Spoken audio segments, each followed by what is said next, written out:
Okay, so the question we're diving into this week is, do you think Facebook's current strategy with their overhauled privacy features will be good or bad for the company and their users? So first of all, I think that Facebook sort of handled this whole change well. So what people are talking about is a couple weeks or months back, Facebook, users would log on and Facebook said, hey, you need to adjust your privacy settings because we now have an option that you can broadcast your status messages and your photos to everyone, not just your friends.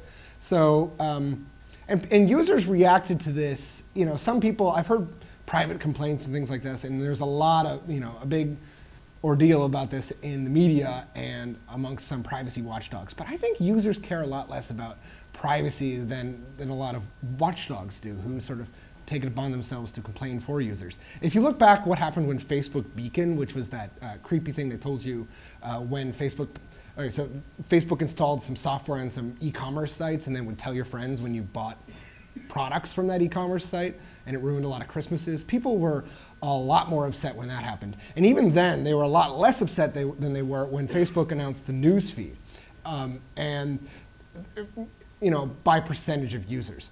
Now, if you look at it, the Facebook newsfeed is now a crucial feature on Facebook. So a lot of times, users don't know what's best for them. And Facebook's good about knowing, hey, the current set of users we have isn't the complete group of users we will have. So we need to make changes. Now, I think one thing that Facebook needs to be careful of is that they have a real potential business model revenue stream ahead of them in payments. So they could be, you could go to an e-commerce site and pay with Facebook, or the same way that you can go to a blog like the Business Insider and sort of connect with Facebook. It's called Facebook Connect. And then you don't have to sign up again. You can just hit one button and you're a Facebook user on this site and you use your Facebook ID. So they're also thinking in the long run that they could sort of have people just buy with Facebook. Now, to do that, Facebook has to be a very trusted site. So Facebook needs to be very careful about privacy settings.